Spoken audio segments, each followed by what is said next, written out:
میرے محترم عزیز دوستوں اور بزرگوں، قرآن پاک کے اندر اللہ کا فرمان ہے والذی جاء بالصدق وصدق به، کہ وہ ذات جو سچ بات کو لے کر آئی اور وہ ذات جس نے سچ کی تصدیق کی۔ اولئک هم المتقون، یہی لوگ متقی ہیں، پرہیزگار ہیں، اللہ سے ڈرنے والے ہیں۔ حضرت علی رضی اللہ تعالی عنہ کا فرمان ہے اس آیت کی تفسیر میں کہ اس ذات سے مراد جو سچ کو لے کر آئی حضرت محمد صلی اللہ علیہ وسلم ہیں، اور جس نے سچ بات کی تصدیق کی سب سے پہلے وہ جناب حضرت ابو بکر صدیق رضی اللہ تعالی عنہ ہیں۔ اور سب سے پہلے اسلام لانے والوں مردوں میں حضرت ابو بکر صدیق رضی اللہ تعالی عنہ ہیں۔ آپ اس پر بڑا وہ خوشی کا اظہار فرماتے تھے صحابہ سے۔ ایک موقع پر حضرت ابو بکر عمر میں تھوڑی سی کوئی بات ہو گئی تو اللہ کے نبی کو پتہ چلا۔ آپ علیہ السلام نے عمر سے فرمایا، عمر تمہاری قوم نے میری تکذیب کی، تم میں سے جو بھی ایمان لے کر آیا اس نے کوئی دلیل مانگی، کسی نے معجزہ مانگا، کسی نے کہا میں مشورہ کروں گا، کوئی شک میں پڑا، یہ ابو بکر وہ ساتھی ہیں میرے کہ جنہوں نے بغیر کچھ مجھے کہے سب سے پہلے میری تصدیق کر دی۔ اس لیے قرآن میں بھی اللہ نے آیات نازل فرما دی۔ تو حضرت ابو بکر، عورتوں میں سب سے پہلے ایمان لانے والی حضرت ختیجہ ہیں، مردوں میں ایمان لانے والے سب سے پہلے حضرت ابو بکر صدیق رضی اللہ تعالی عنہ ہیں، اور بچوں میں ایمان لانے والے سب سے پہلے حضرت علی رضی اللہ تعالی عنہ ہیں، غلاموں میں سب سے پہلے ایمان لانے والے حضرت زید بن حارثہ ہیں۔ حضرت ابو بکر کا ایمان لانا یہ بڑی ایک قربانی تھی ان کا۔ اس وقت ایمان لانا گویا اپنی جان کو خطرے میں ڈالنا تھا، ایسا مشکل کام تھا، لیکن حضرت ابو بکر ایمان لے آئے۔ اب اللہ کے نبی صلی اللہ علیہ وسلم مسجد میں تو بیٹھ نہیں سکتے تھے، کفار کا سارا محلہ تھا، کفار سارے بیت اللہ میں 360 انہوں نے بت رکھے ہوئے تھے، شرک پورے عروج پر تھا۔ ایک صحابی کا گھر تھا، حضرت دار ارقم جسے کہا جاتا ہے، حضرت ارقم رضی اللہ تعالیٰ، ان کا گھر تھوڑا سا مکہ کی پہاڑی پر تھوڑا سا فاصلے پر تھا، تو اللہ کے نبی اس گھر میں تشریف فرما ہوتے۔ جس نے بھی ایمان لانا ہوتا، جو بھی ایمان لانے کے لیے تیار ہوتے، صحابہ اپنے ساتھ اس کو وہاں لے جاتے، یعنی گھر میں آپ نے محنت فرمائی اور صحابہ کو دین کی باتیں سکھلا رہے ہیں۔ تو جب مسلمانوں کی کچھ تعداد بڑھ گئی تو حضرت ابو بکر صدیق رضی اللہ تعالی عنہ نے کہا، یا رسول اللہ میں کھلے عام تبلیغ کرنا چاہتا ہوں، اللہ کی توحید کو بیان کرنا چاہتا ہوں، کیونکہ اس وقت تک تو یہی تھا کہ اپنے ایمان کو، اللہ کے نبی کی طرف سے بھی یہی تھا کہ ایمان کو چھپا کر رکھو ورنہ کفار تکلیف دیں گے۔ ان کے لیے بڑا سخت تھا یہ معاملہ کہ توحید کی بات کرنا ان کے سامنے یہ بہت سخت تھا۔ اللہ کے نبی بھی اسی پر اصرار فرماتے تھے کہ ابھی اپنے ایمان کو خاموشی مخفی رکھو، لیکن حضرت ابوبکر صدیق نے اصرار کیا، یا رسول اللہ میں توحید کی کھلے عام دعوت دینا چاہتا ہوں۔ اللہ کے نبی نے اجازت دے دی، مسجد میں تشریف لائے، کھلے عام آ کر خطبہ پڑھا توحید کا۔ الحمدللہ وحدہ، تمام تعریفیں اس ذات کے لیے ہیں جو اکیلا بیدہ الملک، ساری کائنات کا مالک ہے۔ اللہ کی تعریف کی، توحید کی دعوت دی، یا ایہا الناس وحدوا اللہ، اے لوگو توحید اختیار کرو۔ یہ توحید کا خطبہ سننا تھا کہ چاروں طرف سے کفار آ گئے، اور حضرت ابو بکر، یہ اسلام کا سب سے پہلا خطبہ تھا جو حضرت اسلام کا سب سے پہلا خطبہ کھلے عام حضرت ابو بکر صدیق رضی اللہ تعالی عنہ نے دیا۔ یہ تھا کہ بس خطبہ دینے کی دیر تھی، چاروں طرف سے کفار آ گئے، اور حضرت ابو بکر صدیق پر بڑا ظلم کیا، بے ہوش ہو گئے۔ کسی کو یہ نہیں تھا کہ شاید بچ جائیں گے، سب کو یہ تھا کہ یہ تو شہید ہو گئے۔ زخمی حالت میں تھے، گھر لایا گیا، بے ہوش ہیں، کوئی ہوش نہیں۔ بنو تمیم کے لوگ جو ان کے قبیلے کے تھے وہ ان کو لے کر آئے گھر، اور آ کر انہوں نے مسجد میں اعلان کیا کہ اگر ابو بکر شہید ہو گئے تو ہم اس کے بدلے میں عتبہ بن ربی کو قتل کریں گے، کہ اس بدبخت نے بڑا ظلم کیا تھا حضرت ابو بکر صدیق کو مارنے میں۔ تو انہوں نے اعلان کر دیا کہ ہم اس کا بدلہ لیں گے، جو بھی ہے ہمارا قبیلے کا آدمی ہے، ہم چھوڑیں گے نہیں۔ بہرحال ان کے پاس آ کر بیٹھ کے سب پریشان تھے، کیونکہ حضرت ابو بکر معمولی شخصیت نہیں تھے، یہ مکہ کے جج تھے، آج کے دور میں کہیں چیف جسٹس تھے، لوگوں کے فیصلے کیا کرتے تھے، ریشم کی ان کی دکانیں تھیں، بڑے سردار تھے، تو بڑے آدمی تھے۔ اور یہ عتبہ بن ربی یہ بھی سردار تھا کہ سردار کے مقابلے میں ہم سردار کو قتل کریں گے۔ تو بہرحال سارے قبیلے کے لوگ جمع رہے، کافی دیر گزر گئی، آوازیں دیتے رہے، ان کو جو بھی اس زمانے میں ان کا علاج معالجہ تھا وہ کرتے رہے۔ کافی دیر بعد ان کی زبان سے جو جملہ نکلا، قربان جائیں حضرت ابوبکر صدیق پر، تو انہوں کی زبان سے جملہ یہ نکلا کہ حضور کا کیا حال ہے، حضور کی طبیعت کیسی ہے، حضور کو تو کسی نے تکلیف نہیں پہنچائی۔ اب لوگ جو ایمان نہیں لائے تھے وہ تو خوش ہو گئے، چلو شکر ہے جان باقی ہے، شہید نہیں ہوئے، وہ اٹھ کے چلے گئے۔ اور وہ تھوڑا بد دل بھی ہوئے، کہنے لگے ابو بکر کیا بات ہے، اسی کا ساتھ دینے کی وجہ سے تو تم پر یہ حالت آئی کہ کیا تم ابھی بھی اسی کی بات کر رہے ہو۔ بہرحال وہ چلے گئے، ان کی والدہ ام خیر سے کہہ گئے کہ ابو بکر زندہ ہیں، ان کے لیے کچھ نرم چیز لا کر ان کو کھلاؤ۔ ان کی والدہ ام خیر جلدی سے گئیں، کچھ چیز بنا کر لائیں، ان کو پیش کرنے لگی، کہا مجھے حضور کا بتاؤ کہ حضور کا کیا حال ہے، بار بار یہ کہہ رہے ہیں۔ ام خیر ایمان نہیں لائی تھی، انہیں کہا مجھے تو کوئی معلوم نہیں کہ کیا جو ہے حضور کا کہاں ہیں، کیا حال ہے۔ تو حضرت ابو بکر نے بتایا، ام جمیل یہ حضرت عمر کی بہن تھی، یہ بھی شروع میں ایمان لے آئی تھی، ایمان چھپایا ہوا تھا انہوں نے۔ حضرت ام خیر یعنی اپنی والدہ سے کہا ام جمیل کے پاس جاؤ، عمر کی بہن، ان سے پتہ کر کے آؤ، انہیں پتہ ہوگا کہ اللہ کے نبی اس وقت کہاں ہیں اور کس حال میں ہیں۔ اب بیٹے کی بے تابانہ درخواست کو پورا کرنے کے لیے کہ تاکہ بچہ کچھ کھا لے، حضرت ام خیر جو ہے فوراً گئیں ام جمیل کے پاس اور کہنے لگی حضور کا کیا حال ہے۔ انہوں نے مخفی رکھا ہوا تھا ایمان کا، مجھے کیا معلوم، میں کیا جانوں، اور آپ کے بیٹے کا سن کر مجھے بہت افسوس ہوا، ظالموں نے بہت ظلم کیا۔ انہوں نے نہیں بتایا ان کو، کہا اگر آپ کہیں تو میں جا کے آپ کے بیٹے کی حالت دیکھ لوں، کہا آ جاؤ میرے ساتھ۔ تو ام جمیل خود آ گئیں، اور جب دیکھا کہ اتنا ظلم، کہ بہت شدید زخمی تھے حضرت ابو بکر، دیکھ کر بہت بے تابانہ رونا شروع کر دیا انہوں نے۔ اللہ کی شان۔ پھر حضرت ابو بکر کے یہی الفاظ تھے، مجھے حضور کی خبر بتاؤ، حضور کس حالت میں ہیں، کہاں ہیں۔ ام جمیل نے کہا کہ یہ والدہ آپ کی سن رہی ہیں۔ کہا کوئی بات نہیں، ان کی آپ پریشانی نہ لو، مجھے بتاؤ۔ کہا حضور بالکل خیریت سے ہیں۔ کہا کہاں ہیں، کہا دار ارقم میں ہیں۔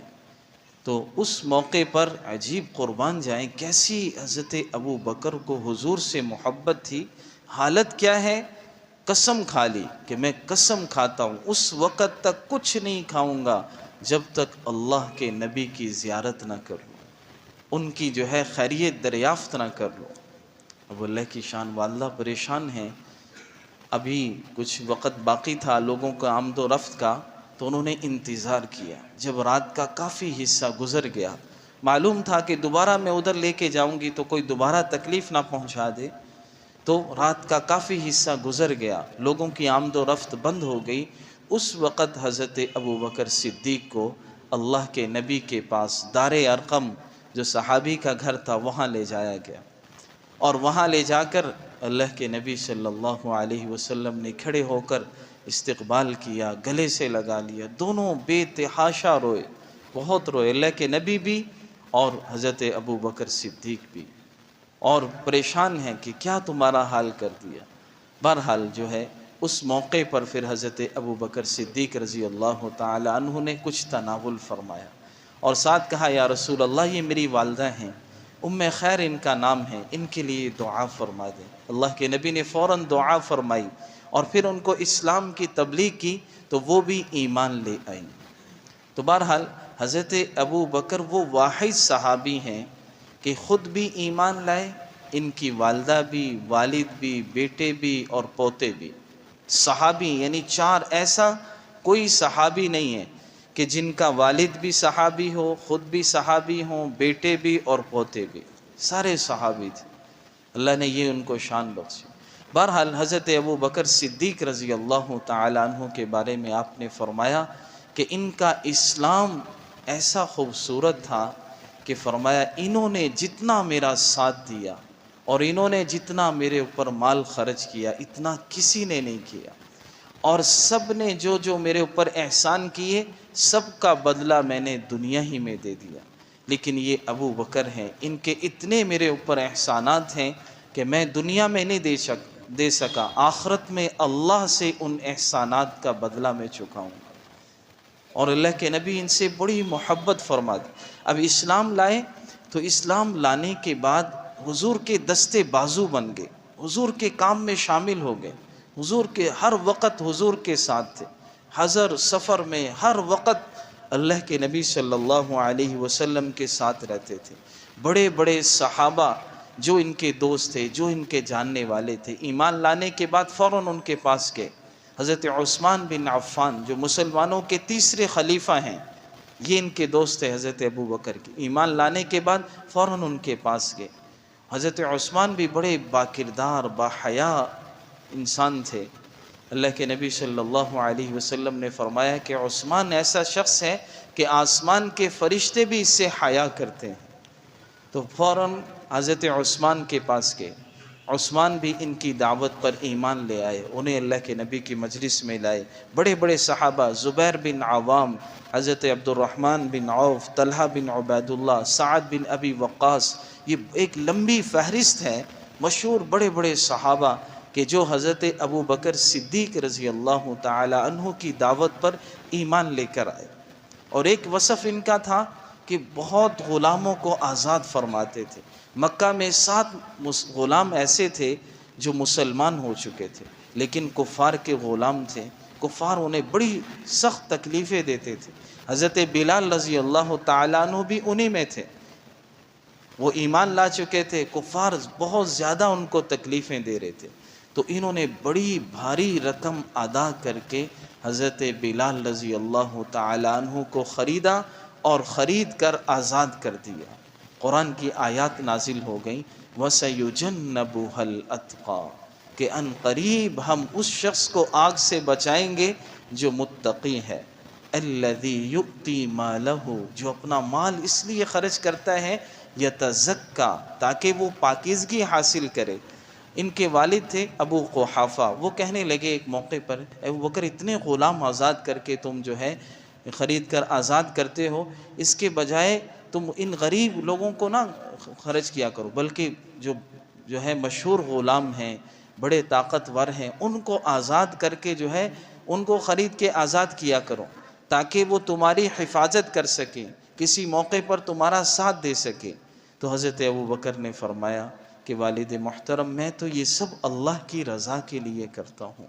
زمین پر انہوں نے یہ بات کہی، اللہ نے قرآن بنا کے نازل کی، وَمَا لِأَحَدٍ عِندَهُ مِن نِعْمَةٍ تُجْزَى، کہ کسی پر اس کا کوئی احسان نہیں کہ وہ احسان کا بدلہ چکا رہے ہیں، إِلَّا ابْتِغَاءَ وَجْهِ رَبِّهِ الْأَعْلَى، وہ تو بڑے رب جو بڑی شان والا ہے اس کی رضا چاہتا ہے۔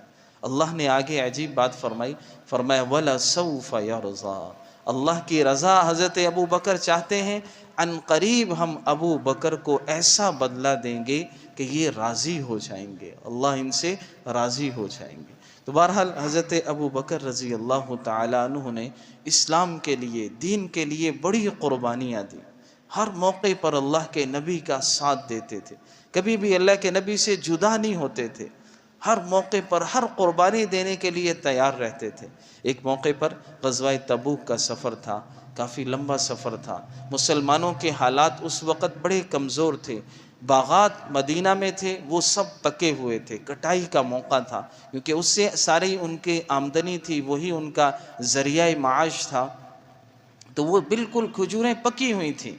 اب اللہ کے نبی کو حکم تھا کہ غزوہ تبوک کے سفر پر جانا ہے، جہاد کے لیے جانا ہے۔ اللہ کے نبی منبر پر تشریف لائے، آپ نے اعلان کیا کہ بھائی غزوہ تبوک کے لیے جانا ہے، اپنا اپنا مال اللہ کے راستے میں خرچ کرو۔ اب یہ اعلان حضرت ابو بکر نے بھی سنا، حضرت عمر نے بھی سنا، اور بھی صحابہ نے سنا، تو حضرت ابو بکر عمر دونوں گھر گئے۔ حضرت عمر نے اپنے مال کا آدھا حصہ کیا، آدھا گھر چھوڑ کر آئے، اور آدھا جتنا تھا وہ سارا کا سارا لے کر حضور کی مجلس میں آ گئے۔ اور دل میں حضرت ابو بکر خود فرماتے ہیں کہ میں یہ سوچ رہا تھا کہ ابو بکر ہر موقع پر مجھ سے آگے نکل جاتے ہیں، آج ایسا موقع ہے کہ ابو بکر کے پاس اس نے بہت خرچ کر دیا، آج یہ موقع ہے کہ اس کے پاس زیادہ کچھ نہیں ہے، وہ تھوڑا سا لائے گا، میں زیادہ لے کر آؤں گا، آج تو میں ابو بکر سے نیکی میں آگے بڑھ جاؤں گا۔ جیسے ہمیں دنیا میں ایک دوسرے سے آگے بڑھنے میں، کپڑوں میں، چیزوں میں یہ ہے کہ ایک دوسرے سے آگے بڑھیں، صحابہ کو نیکیوں میں تھا، اچھائیوں میں تھا، اللہ کے راستے میں خرچ کرنے میں تھا۔ آج جیسے ہم شادیاں ایک دوسرے سے بہتر کرتے ہیں کہ ہماری شادی ایسی کسی کی خاندان میں شادی نہ ہو جیسی ہماری شادی ہو، ہمارا فنکشن ہو۔ آج کل ہمارے یہ ذوق شوق ہیں، صحابہ کے ذوق شوق جو تھے وہ اللہ کو راضی کرنے کے تھے، اللہ کے نبی کو راضی کرنے کے۔ ایسا ہم کام کریں اللہ اور اللہ کے رسول ہم سے راضی ہو جائیں۔ تو بہرحال حضرت عمر یہ سوچ کر آدھا مال لے آئے، ادھر ابو بکر گئے تو گھر میں دیکھا کچھ بھی نہیں تھا، سب کچھ انہوں نے اللہ کے راستے میں لگا دیا تھا۔ اب جو کچھ تھا اس کی انہوں نے گٹھری بنائی، سارا گھر کا سامان جو ہے گٹھری میں ڈالا، اور اس گٹھری کو اٹھا کر اللہ کے نبی کی مجلس میں لے آئے، اور جو کپڑے پہنے ہوئے تھے ان کو بھی اتار دیا، ان کو بھی اتار کر اس گٹھری میں رکھا، اللہ کی شان۔ اور جو ہے ایک ٹاٹ تھا، جو ہے اس ٹاٹ کو اپنا لباس بنا لیے، اور اس ٹاٹ کو پہن کر اللہ کے نبی کی مجلس میں آئے۔ اب اللہ تو جانتے ہیں اللہ کے رسول کے کون کتنی قربانی کر رہا ہے، کس کی قربانی زیادہ ہے۔ جس کے پاس تھوڑا سا مال ہو، اگر اس میں سے بھی وہ ایک حصہ دے گا تو اس کو بھی اتنا اجر ملے گا، اور ایک آدمی کے پاس زیادہ مال ہے، وہ بھی اپنے مال کا ایک حصہ دے گا تو دونوں کو برابر کا ثواب ملے گا۔ کسی آدمی کے پاس 100 روپے ہیں، وہ 1 روپیہ اللہ کے راستے میں دے، دوسرے آدمی کے پاس 1,00,000 روپے ہیں، وہ 1,000 دے، تو اس دونوں نے اپنے مال کا 100واں حصہ اللہ کے راستے میں دیا، اللہ کے نزدیک دونوں کو برابر کا ثواب ملے گا۔ ایسا نہیں ہے کہ 1000 والے کو زیادہ ثواب، کیونکہ دونوں نے اپنے مال کا 100واں حصہ اللہ کے راستے میں دیا ہے۔ تو بہرحال دونوں اللہ کے نبی کی مجلس میں آئے، دونوں کھڑے۔ ابو بکر آج بہت خوش تھے کہ میں آگے بڑھ گیا ہوں آج۔ تو اللہ کے نبی نے سوال یہ کیا، یا ابا بکر ما ترکت لأہلک، یا عمر ما ترکت لأہلک۔ حضرت عمر فرماتے ہیں یہ سوال حضور کا زبان سے نکلنا تھا، میری تو سارا خوشی غمی میں تبدیل ہو گئی کہ حضور سوال کیا کر رہے ہیں، کہ یہ تو پوچھنا چاہیے تھا کہ کتنا لائے ہیں، یہ کیا سوال کہ کتنا پیچھے چھوڑ کر آئے۔ آپ نے فرمایا ما خلفت لأہلک، عمر بتاؤ گھر کیا چھوڑ کر آئے۔ یا ابا بکر ما خلفت لأہل، تم اپنے گھر کیا چھوڑ کر آئے۔ تو حضرت عمر خاموش، فرمایا عمر بولو، بتاؤ کتنا چھوڑ کر آئے۔ کہا مثلہ، جتنا لایا ہوں اتنا ہی چھوڑ کر آیا ہوں۔ حضرت ابو بکر سے آپ نے فرمایا یا ابا بکر ما ترکت لأہلک، آپ نے اپنے گھر والوں کے لیے کیا چھوڑا ہے؟ فرمایا ترکت اللہ ورسولہ، کہ میں تو اللہ اور اس کے رسول کا نام چھوڑ کر آیا ہوں، سب کچھ لے کر آیا۔ آپ نے فرمایا عمر جتنے تمہارے جواب میں فرق ہے نا، اتنے ہی تمہارے درجات میں فرق ہوں۔ حضرت عمر کہتے ہیں اس دن میں نے ہار مان لی، میں نے کہا عمر ابو بکر میں تم سے کبھی آگے نہیں نکل سکتا۔ اللہ کی شان، ایسی قربانی دی۔ حضرت جبریل علیہ السلام آ گئے، انہوں نے بھی ٹاٹ کا لباس پہنا ہوا ہے، اور اللہ کے نبی نے پوچھا یہ تم نے کیسا لباس؟ کہا زمین پر ابو بکر نے یہ لباس پہنا، اللہ نے ان کو یہ لباس پہننا کہ سب کچھ اللہ کے راستے میں دے دیا۔ اللہ کو یہ اتنا پسند آیا کہ سارے آسمان کے فرشتوں نے یہ لباس پہن لیا، اور فرمایا کہ اللہ حضرت ابو بکر کو سلام بھیجا ہے اللہ نے، اور پوچھ رہے ہیں اللہ کہ ابو بکر سے پوچھو اس حال میں مجھ سے وہ راضی بھی ہے کہ نہیں۔ حضرت ابو بکر رونے لگے، فرمایا میں اللہ سے اس حال میں راضی ہوں، میں اللہ سے اس حال میں راضی ہوں۔ تو یہ حضرت ابو بکر صدیق کی زندگی تھی، اور ان کے بہت سارے حالات ہیں۔ ہم اس زندگی کو پڑھیں، ان صحابہ کرام سے محبت کریں، ان کی سیرت کو ہم اپنائیں۔ یہ وہ لوگ ہیں قرآن میں اللہ نے ان کے بارے میں فرمایا رضی اللہ عنہم ورضوا عنہ، کہ میں ان سے راضی ہو گیا اور یہ مجھ سے راضی ہو گئے۔ اور ہمیں یہ حکم دیا آمنو بمثل ما آمنتم، ایسے ایمان لاؤ جیسے یہ ایمان لائے ہیں۔ تم ایسا ایمان لاؤ گے تو فقد اہتدوا، تم بھی ہدایت پا جاؤ گے۔ اللہ تعالی ہم سب کو عمل کی توفیق عطا فرمائے۔